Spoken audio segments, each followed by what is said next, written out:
Sosok Nyi Roro Kidul, ratu penguasa Pantai Selatan ini selalu digambarkan dengan wanita cantik yang selalu mengenakan pakaian serba hijau.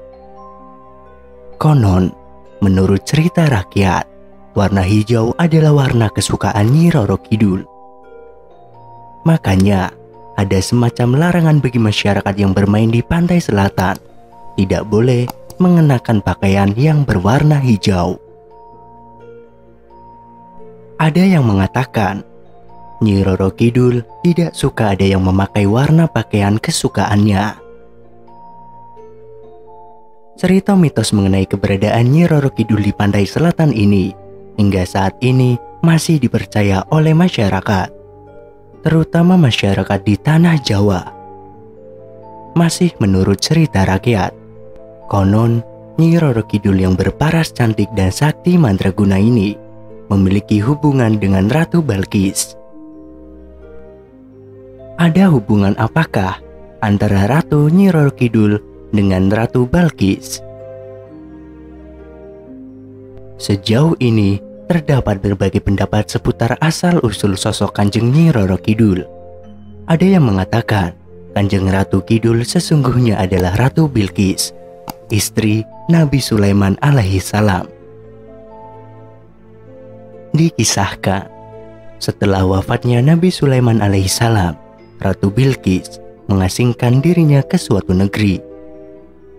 Di sana beliau bertapa hingga moksa atau ngahyang. Legenda lain seputar Kanjeng Ratu Kidul adalah Dewi Nawang Wulan, sosok bidadari yang pernah diperistri Jaka Tarub. Sedangkan kisah lain secara spesifik menyebutkan asal Kanjeng Ratu Kidul, kecuali dia putri seorang raja di tanah Jawa. Dikisahkan bahwa Nyai Roro Kidul merupakan anak dari Ratu Bilqis, ratu yang takluk pada Nabi Sulaiman alaihissalam. Ratu Balkis memiliki bayi yang diberi nama Aurora. Akan tetapi, ia tidak memiliki raga seperti ayahnya. Kemudian, Aurora dibuang oleh Ratu Balkis ke Tanah Jawi atau Tanah Jawa, dan seketika itulah anak tersebut menjadi penguasa di Tanah Jawa dan tinggal di Pantai Selatan. Karena dari bangsa jin dan memiliki darah keturunan ningrat, Aurora dengan mudahnya menjadi penguasa di pantai itu. Kekuatan dan pengaruhnya seketika tenar di seantero Jawa hingga akhirnya disebut Nyai Roro dan ditambahkan Kidul karena bertempat di selatan.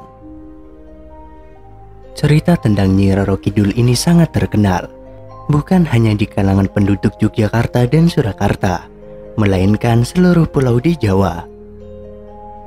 Di Yogyakarta, kisah Nyi Roro Kidul selalu dihubungkan dengan kisah para Raja Mataram. Sedangkan di Jawa Timur, khususnya di Malang, tepatnya di Pantai Ngeliep, Nyi Roro Kidul dipanggil dengan sebutan Kanjeng Ratu Kidul. Di Pantai Ngeliep juga diadakan upacara labuhan yang dipersembahkan untuk Nyi Roro Kidul. Konon, Nyi Roro Kidul adalah seorang ratu yang cantik, bagaikan bidadari. Kecantikannya tak pernah pudar di sepanjang zaman, di dasar Laut Selatan, yaitu di Samudra Hindia, sebelah selatan Pulau Jawa. Ia bertahta pada sebuah kerajaan makhluk halus yang sangat besar dan indah. Pada mulanya, Nyi Roro Kidul adalah seorang wanita yang berparas elok, Kadita namanya. Karena kecantikan wajahnya, ia disebut sebagai Dewi Srengenge, yang berarti matahari yang indah. Dewi Srengenge adalah anak dari Raja Mundingwangi. Meskipun raja mempunyai seorang putri yang cantik, ia selalu bersedih karena sebenarnya ia selalu berharap mempunyai anak laki-laki. Raja pun kemudian menikah dengan Dewi Mutiara dan mendapatkan putra dari perkawinan tersebut. Maka berbahagialah sang raja. Dewi Mutiara ingin agar kelak putranya itu menjadi raja, dan ia pun berusaha agar keinginannya itu terwujud. Kemudian Dewi Mutiara datang menghadap raja dan meminta agar sang raja menyuruh putrinya pergi dari istana. Sudah tentu raja menolak. Sangat menggelikan. Saya tidak akan membiarkan siapapun yang ingin bertindak kasar kepada putriku, kata sang raja. Mendengar jawaban itu, Dewi Mutiara pun tersenyum dan berkata manis sampai raja tidak marah lagi kepadanya. Tapi walaupun demikian, dia tetap berniat mewujudkan keinginannya itu. Pada pagi harinya, sebelum matahari terbit, Dewi Mutiara mengutus pembantunya untuk memanggil seorang dukun.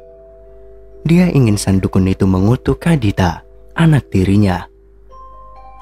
Sang dukun menuruti perintah.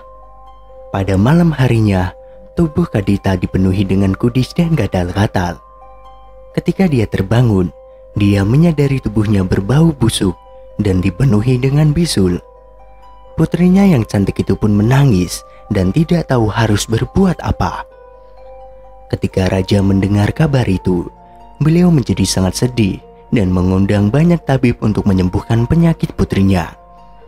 Beliau sadar bahwa penyakit putrinya itu tidak wajar. Seseorang pasti telah mengutuk atau mengguna-gunainya. Masalah pun menjadi semakin rumit ketika Ratu Dewi Mutiara memaksakan untuk mengusir putrinya. Karena sang raja tidak menginginkan putrinya menjadi gunjingan di seluruh negeri, akhirnya beliau terpaksa menyetujui usulan ratu itu. Putri yang malang itu pun pergi sendirian, tanpa tahu kemana harus pergi. Dia hampir tidak dapat menangis lagi. Dia memang memiliki hati yang mulia dan tidak menyimpan dendam kepada ibu tirinya. Malahan ia selalu meminta agar Tuhan mendampinginya dalam menanggung penderitaannya. Kepercayaan terhadap Ratu Kidul ternyata juga meluas sampai ke daerah Jawa Barat. Di salah satu hotel di Jawa Barat, hotel tersebut menyediakan kamar khusus untuk Kanjeng Ratu Kidul. Siapapun yang ingin bertemu dengan sang ratu bisa masuk ke ruangan ini, tapi harus melalui seorang pelantara yang menyajikan persembahan buat sang ratu. Penghususan kamar ini adalah salah satu simbol gaib yang dipakai oleh mantan Presiden Soekarno sampai sekarang. Di masa yang sangat modern ini, legenda Kanjeng Ratu Kidul atau Nyi Roro Kidul atau Ratu Pantai Selatan adalah legenda yang paling spektakuler. Salah satu orang yang dikabarkan juga pernah menyaksikan secara langsung wujud sang ratu adalah sang maestro pelukis Indonesia, almarhum Affandi. Pengalamannya itu kemudian ia tuangkan di dalam sebuah lukisan.